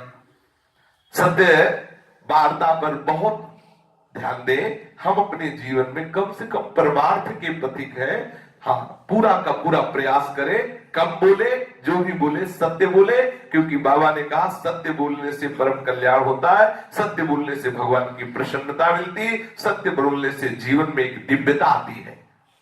चक्रधर जी जब हाई स्कूल में पढ़ रहे थे, तब विज्ञान के अध्यापक की धर्मपत्नी का देहांत हो गया। वो राजक क्षमा की बीमारी से मरी थी। राजक क्षमा टीबी। अतः कोई भी व्यक्ति शव ले जाने के लिए तैयार नहीं हुआ। कोई भी व्यक्ति, अध्यापक की पत्नी जो टीबी से मरी, तो कोई शव ले जाने के लिए तैयार नहीं था, क्योंकि परमाणु होते हैं टीबी वाले में। स्कूल के प्रधानाचार्य ने चक्रधर जी को बुलाया और कहा, बेटा कोई भी शव ले जाने के लिए तैयार नहीं है। उन्होंने कहा, हम अपने सब विद्यार्थियों को तैयार कर दें। छात्रावास से लगभग 30-32 छात्र तैयार किए श्री चक्रधर जी ने। प्रधानाचार्य ने इस कार्य के लिए उत्साहित करते हुए सेवा प्राण चक्रधर को तैयार किया। चक्रधर के तैयार होते कई छात्र और तैयार हो गए।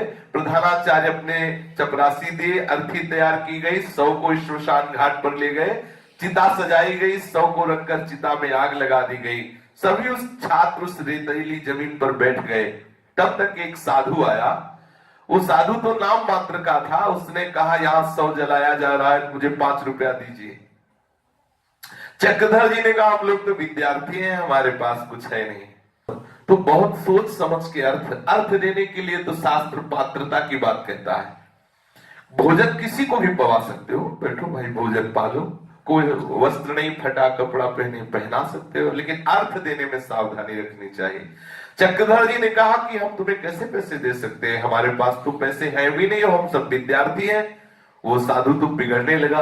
ऐसे भी होते हैं कि मांगते अगर ना दो तो वो लड़ने लगते, गाली देने लगते हैं। ऐसे भी भगवान के विचित्र विचित्र भगत है। चक्रधर जी ने बहुत समझाया पर नहीं माना। तो चक्रधर जी के जो साथी थे बद्री प्रसाद जी, उन्होंने कई अपने मित्रों को हुस्काया। फिर जैसे वो मक्खियों के छत्ते में ईंट मारो ना तो मक्खियां दौड़ पड़ती है, ऐसे विद्यार्थी भी लग गए उस साधु को परेशान करने। तो नाना प्रकार से तंग करने लगे, भागला पड़ा साधु को वहां से। अब बच्चे तो बच्चे ही है, सब विद्यार्थी। लेकिन चक्रधर जी के हृदय में इस बात से बड़ा दुख पहुंचा कि क्या साधु के साथ ऐसा बर्ताव करना चाहिए जो सब उनके विद्यार्थियों ने किया। वो मन में बड़े चिंतन में डूबे कि ये ठीक है, ये अभद्रता क्यों। वो पैसे मांग रहे थे, हम ना देते, लेकिन अब बार बार धिक्कार करने लगा मन कि एक ठीक है वेशधारी से, लेकिन क्या मेरे लोगों के द्वारा भद्रता होनी चाहिए? नहीं। स्वयं प्रश्न होने लगा, क्या ये कार्य उचित था? नहीं। क्या यही जीवन है? ये क्या जो आप कर रहे हो यही जीवन है? नहीं। उसी दिन से उन्होंने चंचलता का त्याग किया। हम ऐसे विद्यार्थियों का संग नहीं करेंगे जो इस तरह की वृत्ति धारण करते, इस तरह की उद्दंडता करते। अब अपने विद्यार्थियों के पास भी रहने पर वो बड़े ही गंभीर रहते, चंचलता रहित रहते। गांव में एक जगह नाटक मंडली आया करती। मंडली में बड़ा अभिनय गायन वादन हो रहा था। उस मंडली में एक महिला थी जो बड़ी सुंदर थी। ये नौकिशोर जो अवस्था होती है, इसी में मोड़ होता है जीवन का। इसमें बहुत सावधानी की जरूरत होती है। छोटे छोटे बच्चे बच्चियां जो परमार्थ के मार्ग पर चलना चाहते हैं उनको बहुत सावधानी, इसी अवस्था में सावधानी। ऐसे ऐसे बच्चे हैं जिन्होंने गंदी बातें सीख ली, उनको सुधरना बड़ा कठिन हो रहा है, इसलिए बहुत सावधान रहे। बड़ा आकर्षण है इस अवस्था में, परस्पर आकर्षण, संसार के प्रति आकर्षण, बड़ा उत्साह होता है। वो उत्साह अगर संसार की तरफ चला गया तो भ्रष्ट कर देता है। उस नवयुवती का सौंदर्य भी बड़ा अच्छा था और कंठ भी बड़ा मधुर था, अभिनय भी बड़ा मधुर था। चक्रधर जी उस महिला को देखकर आकृष्ट हो गए। बच्चे ही थे, नवकिशोर अवस्था थी, उसकी कला देखकर, उसका बोलना देखकर, उसका हाव भाव देखकर, महिला के गायन की सुंदरता, अभिनय की स्वाभाविकता सराहनीय थी। कार्यक्रम के बाद चक्रधर उसके बारे में जानने की चाह की, ये कहां रहती है, कौन है, कैसा। इतने ही उसमें गुण दिखाई दिए चक्रधर जी को, उसका सम्मान करना चाहते थे कि मैं कोई इसकी सेवा कर दूं। इतना आकर्षण हृदय में हुआ। पूछताछ करने पर पता चला कि आप जिसके लिए पूछ रहे हो बहुत गिरे स्तर की स्त्री है, तुम्हें नहीं चाहिए कि ऐसे निंदनीय जीवन से जीने वाली का तनिक भी किसी तरह से संपर्क हो, तुम्हें नहीं चाहिए। जो लोग, जिन लोगों को द्वारा नाटक हुआ, नौटंकी हुई थी, उन लोगों से पूछा कि मैं मिलना चाहता हूं, तो उनका तुम अच्छे विद्यार्थी हो, तुम्हें नहीं मिलना चाहिए, ऐसे मिलने की क्यों इच्छा करते हो। सात्विक और संयमित जीवन जिनका है उन्हीं से मिलना ठीक होता है। चक्रधर जी ने मन ही मन सोचा, एक आकर्षण होता है, आकर्षण हो, महिला का ऐसा सुंदर गायन, ऐसी सुंदर हाव भाव और इतना नीचा चरित्र, यदि मैं एक बार मिलूं तो उसको प्रोत्साहित करूं कि अगर तुम्हारा चरित्र भी नीचा है तो तुम अपना चरित्र ठीक कर लो, तो कितनी तुम अच्छी हो। ऐसा चक्रधर जी का आकर्षण हुआ। देखो ये भी गलत है, नहीं होना चाहिए। चक्रधर जी इसी चिंता में कि मुझे किसी तरह उससे मिलना चाहिए और उसके कल्याण के लिए उसे समझाना। इतना सुंदर बोलती हो, ऐसे सुंदर हाव भाव करती हो, फिर तुम गंदे चरित्र वाली क्यों हो, मैं समझाऊंगा उसके लिए, उसको समझाऊंगा, इससे अच्छा होगा। उसी दिन रात्रि में एक सिद्ध संत उनके स्वप्न में आए। बड़े वयोवृद्ध है, बहुत लंबी श्वेत दाढ़ी है, शीश के बाल भी श्वेत है, मुखमंडल पर दिव्य कांति है। उन तेजों में संत ने कहा, बेटा चक्रधर, जिस महिला के कल्याण की बात सोचकर उसका तुम चिंतन कर रहे हो, बिल्कुल निकाल दो, नहीं सोचना चाहिए, तुम्हारे लिए उचित नहीं है।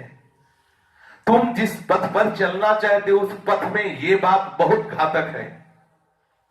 ये संसार सुधार का कार्य यद्यपि शुभ है, लेकिन अभी तुम इधर मत देखो। ये संसार सुधार का कार्य उनके लिए है जिन्होंने कंचन कामनी पर विजय प्राप्त कर ली है। जो मंजिल में पहुंचे हुए संत हैं, ये उनका कार्य है, अभी तुम नहीं। तुम अपनी दृष्टि अपने लक्ष्य पर टिकाए रखो, इधर उधर देखा तो अटक जाओगे और भटक जाओगे। ऐसा देखो, ये है सच्ची भावना से चलने वालों के हृदय में भगवान किसी न किसी रूप में आके संबोधन करते हैं। चक्रधर जी को समझाया कि जो मंजिल पर पहुंचे हुए कंचन कामनी पर विजय प्राप्त किए हुए महापुरुष है, वही जगत कल्याण की भावना से युक्त होते हैं। तुम इधर उधर देखोगे तो अटक जाओगे, भटक जाओगे। इतना कहकर वो संत अदृश्य हो गए। उसी समय चक्रधर जी की नींद खुली। अब प्रभात होने वाला था। प्रातःकालीन स्वप्न में उन तेजों में संत ने जो निर्देश किया और विचार किया और जीवन भर के लिए नियम लिया कि अब हम कभी किसी स्त्री के हाव भाव, उसके गान बजान, उसकी चेष्टा पर कभी आकर्षित नहीं होंगे। मैं कभी भी किसी भी स्त्री से मिलने की भावना अपने हृदय में नहीं आने दूंगा। ऐसा उसी समय दृढ़ निश्चय किया। उन दिनों सारे देश में राजनीतिक आंदोलन और समाज सुधार की लहर प्रबल रूप से व्याप्त थी। राजनीतिक गतिविधियों में सदा निमग्न और समाज सुधार की दिशा में सतत प्रयत्नशील प्रबुद्ध लोगों की जो विचारधारा थी, उसका प्रभाव चक्रधर जी के किशोर मानस पटल पर भी था। इसी का परिणाम यह हुआ कि चक्रधर जी साधुओं सन्यासियों को जब उनके मित्रजन बैठते तो कहते, पर यह पता नहीं था कि जिनके साथ बैठे हुए हैं ये भी एक भारी महात्मा बनेंगे। श्री चक्रधर जी, एक बार श्री महिपाल जी जो चक्रधर जी के पिताजी हैं, ये पुरोहित कर्म करते थे। किसी यजमान के यहाँ दुर्गा सप्तशती का पाठ करने का निमंत्रण लिया, स्वीकार किया। यजमान के घर पाठ का संकल्प विधान विधिवत संपन्न हो गया। पंडित जी दुर्गा पाठ का अनुष्ठान आरंभ कर दिया। अनुष्ठान की बीच अवधि में एक बार अस्वस्थ हो गए, तो अब उस दिन जाना नहीं हो पा रहा था, अनुष्ठान पूरा करना था। तो एक किशोर अवस्था को प्राप्त चक्रधर जी से कहा कि बेटा तुम्हें संस्कृत का ज्ञान तो है ही, आज मैं जा नहीं सकता, बहुत शरीर अस्वस्थ है और दुर्गा संकल्प का पाठ है, तो तुम जा सकते हो वहां पाठ करना। चक्रधर जी ने पिताजी की आज्ञा का पालन किया और कहा कोई प्रश्न ही नहीं उठता, ना का आप आदेश करें मैं अवश्य जाता हूं। जिस यजमान के यहाँ पाठ करना था वो दूसरे गांव का था। प्रातः काल स्नान आदि से निवृत्त होकर चक्रधर जी ने दुर्गा सप्तशती की पोथी संभाली और यजमान के गांव को चल दिए। यजमान के घर जाकर पाठ किया। पाठ पूर्ण करने में बहुत अधिक समय लग गया, क्योंकि जो रोज पाठ करते उनका अभ्यास होता है, और जो रोज पाठ नहीं करते तो फिर संस्कृत के श्लोकों का धारा प्रवाह पाठ करना संभव नहीं, इसलिए समय लगता है। तो 3.5 घंटा लगा पूरा एक एक अक्षर पाठ करने में। दोपहर का समय हो गया, मुख पर थकावट। रास्ते में मामा जी मिले चक्रधर जी के, वो मामा जी के चरण छुए, प्रणाम किया और पूछा कि थके मांदे से कहां से आ रहे हो, कैसे आ रहे हो। चक्रधर जी ने उत्तर दिया कि पिताजी ने यजमान के यहाँ दुर्गा पाठ का वो संकल्प किया था, सारा पाठ 3.5 घंटे में पूरा हुआ। इतनी देर तक एक आसन में बैठे रहे, पूरा बराबर 3.5 घंटे बोले रहे, इसलिए थक गया। अब पीठ सहलाकर मामा जी ने कहा है, तो मामा जी पिता के माँ का भाई है, माता पिता की तरह सम्माननीय है। और 9-10 पृष्ठ तो ऐसे ही बात करते करते पलट दिए जाते हैं। अभी तुम नए हो और आजकल के जजमान दक्षिणा ही कितनी देते हैं, अगर ऐसे पाठ करें तो जीवन निर्वाह नहीं होगा, तुम अभी बच्चे हो। चक्रधर जी ने अपने मामा की बात मान ली। क्षण भर के कुसंग का प्रभाव पड़ा कि जीवन की जो एक सत्यता, उसमें देखो बाधा आ गई। को न कुसंगति पाए न साई। दूसरे दिन चक्रधर जी दुर्गा पाठ में गए, जजमान से पूजन कराया। 1 मिनट सामने बैठा रहा, 1 मिनट देवी प्रपन्नार्थ हरे प्रसिद्ध प्रसिद्ध मातन जगतो खिलत से जोर जोर से, और जहां जजमान गया तो 20 पेज से थोड़ी देर में पाठ पूरा किया। गांव के वापस आ रहे थे, लेकिन मन में लगा कि ये ठीक नहीं, ये बहुत गलती हो रही है। और ये पक्की बात है कि अगर कोई उपरोहित कर्म करता है, जजमान से संकल्प लेता है कि मैं आपका ये अनुष्ठान पूरा करूंगा, और जजमान संकल्प दे करके पूर्ण रूप से उपरोहित के ऊपर आश्रित है, अगर उपरोहित अब उसमें त्रुटि करेगा तो पाप का भागी उपरोहित बनेगा। बहुत निंदनीय दुर्गति होगी यदि शास्त्रीय संकल्प करके यजमान का पूरा कार्य नहीं करोगे तो। ऐसा थोड़ी कि कोई देख नहीं रहा, जो जज है वो तो देख ही रहा है। उसने तो संकल्प कर दिया, मान लो आपको 5,000 रुपए संकल्प करके दे दिए दुर्गा पाठ के, आपने पाठ नहीं किया, उसको दुर्गा पाठ का फल मिलेगा, तुम्हारी दुर्गति होगी पक्का। इसलिए बहुत सावधान रहने की जरूरत होती है जो पुरोहित कर्म करे। एक बार इसीलिए धनी मानी नहीं होते थे पुरोहित जन, पंडित जनों का धन होता था तप। ओ तप बल विप्र सदा बरियारा, तपस्वी होते थे, भले ऐसे हो लेकिन बड़े बड़े राजा कांपते थे क्योंकि वह तप होता था धन। घर पर आकर चक्रधर जी के हृदय में बात पची नहीं, उन्होंने अपने पिताजी को सुनाया कि मामा मिले थे कल, उन्होंने ऐसा कहा तो आज हमने ऐसा पाठ किया। सुनते ही महिपाल मिश्र जो चक्रधर जी के पिताजी थे, बड़ा कष्ट हुआ। यद्यपि बीमार थे, पुत्र को चक्रधर जी को हृदय से लगाते हुए कहा, बेटा बिल्कुल नहीं, बिल्कुल नहीं, बिल्कुल नहीं, ये हम ब्राह्मणों को बिल्कुल शोभा नहीं देता। हमारे सामने नियम लो कि कभी भी जीवन में ऐसी त्रुटि नहीं करोगे, जो अनुष्ठान लिया सांगोपांग करेंगे। दक्षिणा निरपेक्ष यजमान के प्रति भाव होना चाहिए, दक्षिणा से निरपेक्ष होकर यजमान के मंगल की भावना उपरोहित में होनी चाहिए, इसीलिए उपरोहित बंधनीय होता है। जीवन का निर्वाह तो भगवान की कृपा से होता है, यजमान थोड़ी करता है। हम केवल यजमान के कल्याण के लिए अनुष्ठान करते हो, जो दे दे दे दे, नहीं हम प्रभु के आश्रित रहते हैं। यजमान की दक्षिणा हमारा जीवन नहीं है, हमारा शास्त्रीय विधान से चलना जीवन है। भगवान की अहेतु की कृपा हमारा जीवन है। यजमान दक्षिणा कम देता है तो चिंता की बात नहीं, हमारा अनुष्ठान ठीक हो जाएगा तो हमारे प्रभु प्रसन्न हो जाएंगे। हमें प्रभु जब प्रसन्नता मिलेगी तो रह क्या गया। इतना कहने के बाद तत्काल उठे, बीमार थे, बिस्तर से पवित्र हुए, भूमि पर बैठे, आसन बिछाया और जजमान के लिए संकल्प किया। और उसी समय पूरी दुर्गा सप्तशती ठीक से पाठ करके, संकल्प करके, उस जजमान के लिए जहां एक दिन अशुद्ध पाठ हुआ, वो पूरा संपूर्ण विधि से पाठ करके ये छाप उनके हृदय में पड़ी, श्री राधा बाबा के हृदय में, कि जीवन में कभी अनुष्ठान में अपूर्णता। बाबा का अनुष्ठान के समय शरीर में भयानक कष्ट हुआ गया है, लेकिन अनुष्ठान नहीं छोड़ा। सांगोपांग अपना ही सही, पर जो अनुष्ठान लिया उसे सांगोपांग निर्वाह किया।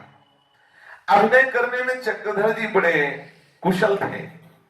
अभिनय पटुता देखकर इनकी बड़ी सराहना होती, कोई भी अभिनय। और ये अभिनय तो शुरू से ही शुरू कर दिया था। भूत का अभिनय किया तो ऐसा किया, घर वालों को पक्का लग गया कि भूत। चक्रधर जी के पिताजी राजवंश के भी पुरोहित थे, तो राजकुल के राजकुमारों ने एक अभिनय समिति की स्थापना की थी। उस राजघराने में चक्रधर जी का बड़ा सम्मान था। वे हमेशा चक्रधर जी को पास बुलाते थे और अभिनय में कभी कभी इनको कोई अभिनय देते थे। एक दिन अभिनय के लिए इनको पागल का अभिनय दिया गया।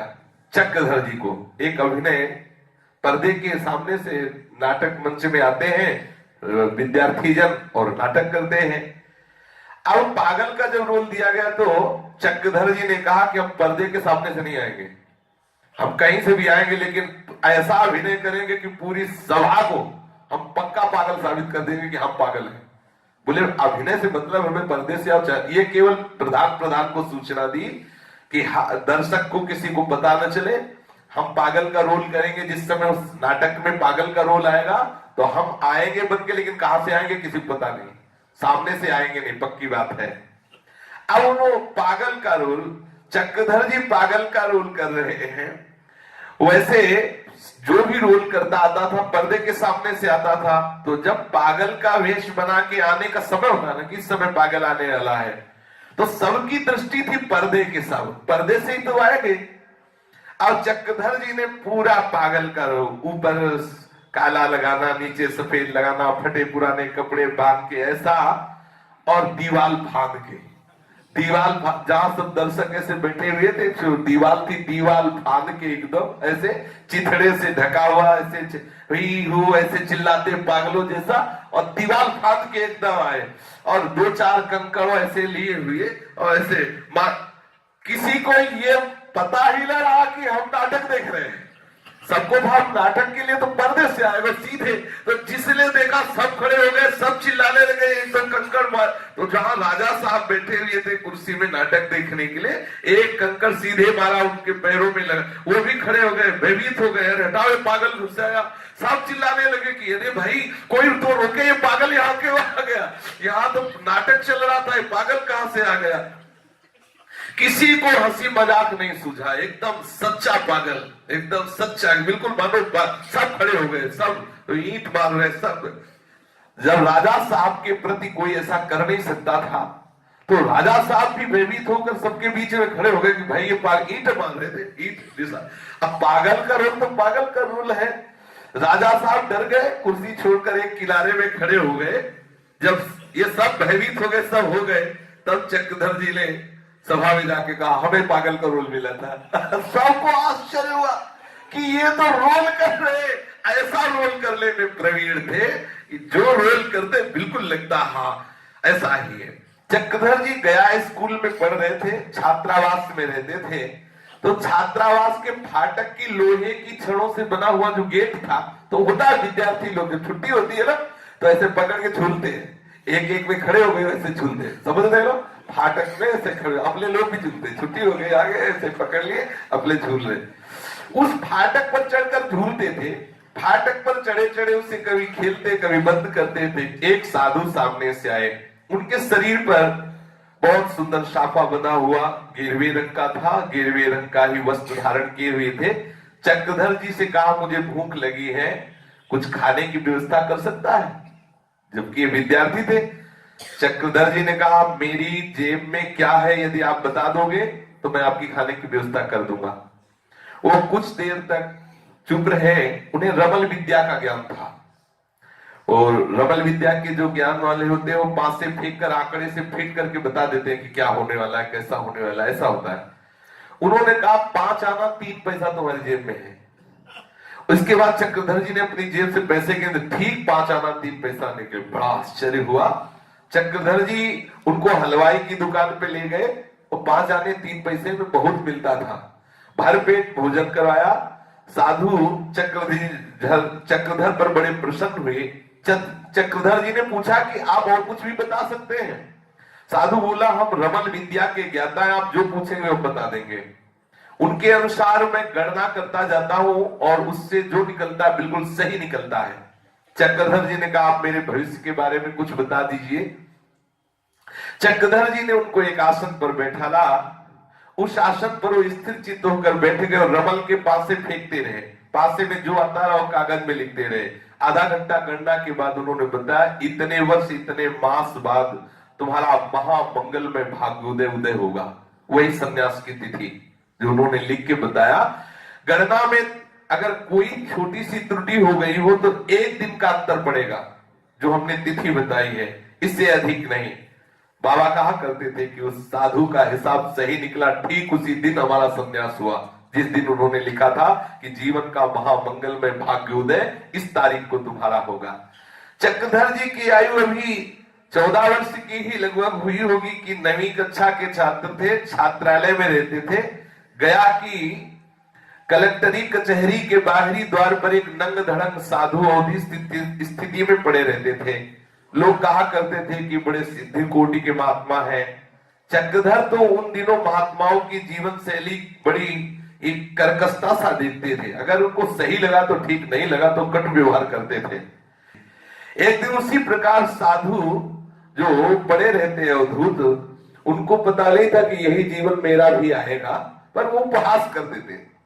उन अवधूत साधु की सिद्धि के बारे में उसने एक प्रसंग सुना था। उन दिनों अंग्रेजों का राज्य था। गया जिले का कलेक्टर अंग्रेज था। वो घोड़े पर चढ़कर अपने ऑफिस जाया करता था।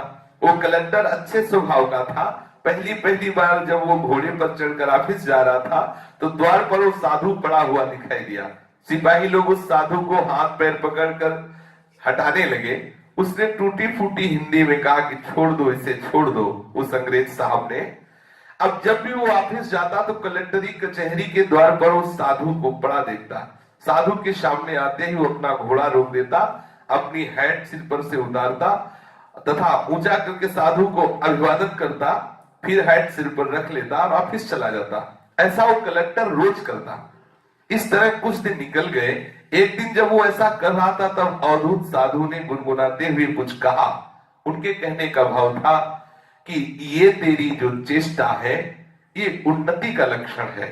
इस आशीर्वाद के मिलने के थोड़े दिन बाद ही वो कमिश्नर के रूप में पदोन्नति को प्राप्त हुआ। वो अंग्रेज अफसर छात्रालय के सहपाठी और साथियों पर चक्रधर का बड़ा रोब था। जो लड़का पढ़ने में बोलने में जरा तेज होता है उसका प्रभाव अन्य छात्रों पर पड़ता ही है। उसने अपने कुछ साथियों से कहा, चलो आज उस साधु को तंग करते हैं। चक्रधर जी ने, उन लोगों में श्रद्धा बुद्धि तो थी नहीं, सब नौ किशोर बालक। 3-4 साथी कचहरी के द्वार पर जा पहुंचे। उनमें से किसी ने किसी प्रकार से वो अवधूत साधु को परेशान प्रारंभ करना। ये बच्चों में होता है। उनको थोड़ी भगवान भी आ जाए तो उनको भी नचा दे, छेड़ दे। बच्चों का स्वरूप बड़ा विचित्र होता है। वे सब उनको तंग करने की नियत से ही आए थे और तंग करना प्रारंभ कर दिया। चक्रधर की बारी आई। चक्रधर जी गए और उन्होंने सोचा कि अब इनको तंग करने का एक नया तरीका। गुदगुदाने लगे, कभी यहां ऐसे। जो अवधूत पड़े थे वो खिलखिलाकर हंसने लगे। वो जैसे हंसते तो सब विद्यार्थी हंसते, चक्रधर भी हंसते। बार बार यही हो रहा था। लड़काई की बांध तोरी न छूटी रे कन्हैया, ऐसा कह के वो अवधूत हंसते थे। बार बार ऐसे ऐसे हंसाते बाबा, उन अवधूत बाबा को। इतने हष्टपुष्ट, इतने ताकतवर वो अवधूत थे। उन्होंने चक्रधर जी का हाथ पकड़ लिया। होता तो छुड़ाना संभव नहीं था, पर उन्होंने ना पकड़ा, ना डांटा और ना गुदगुदाने से मना किया। जो कुछ हो रहा था वो देख रहे थे, हंस रहे थे। कोई कैसे भी छेड़ रहा है, कोई कैसे भी, कोई उनको गुदगुदा रहा है, वो खूब हंस रहे थे। चक्रधर थक गए, थक कर गुदगुदाना छोड़ दिया। सभी लोग वापस गए, पर उन संत की सन्निधि का स्पर्श का प्रभाव, तंग करने के लिए गए थे, तंग करने के लिए छुआ था, पर उनके समीप का प्रभाव 4-5 दिन तक एकदम भागवतिक वृत्ति बनी रही। यह है महापुरुषों का प्रभाव। उनका चित्त डूबने लगा, बिना प्रयास के भगवत चिंतन प्रारंभ हो गया। चित्त की चंचलता मिटने लगी, हृदय में एक अपार शीतलता, अपार शांति, बार बार वही अवधूत का हंसना, बार बार वही अवधूत की सुख। यह है संतों का प्रभाव, हटाने पर भी नहीं हटेगा। सौम्य स्वभाव होने लगा। जैसे संतों का दर्शन शास्त्रों में कहा है अमोघ होता है। बाबा ने बताया कि मेरे जीवन में उन संत की मुस्कुराहट, जिनको गुदगुदाया अवधूत का, प्रतिक्षण मेरे जीवन को उठाना प्रारंभ कर दिया। उनका कृपा पात्र मैं बना और उनके सौभाग्य से ही आज मैं संत बन पाया। जब बाबा संत बने थे तब बताया कि उन अवधूत का मुस्कुराना, उनका हंसना हमारे जीवन को भागवत मार्ग में प्रवेश दे दिया। हमारा जीवन हर समय भगवत चिंतन में लगने लगा। किसी भी बहाने से सही, यदि संत का संग हो जाए तो नारद जी ने लिखा अमोघश्च, उनका दर्शन, उनका संभाषण हमारे जीवन को भगवत में बना के ही छोड़ता है। शेष चर्चा आगे। श्री राधा वल्लभ लाल की जय जय श्यामा, जय जय श्याम, जय जय श्री वृंदावन धाम, जय जय श्यामा, जय जय श्याम, जय जय श्री वृंदावन धाम। जय राधे श्री राधे, राधे राधे श्री राधे, जय राधे श्री राधे, राधे राधे श्री राधे। जय राधे जय श्री राधे, जय राधे जय श्री राधे, जय राधे जय श्री राधे।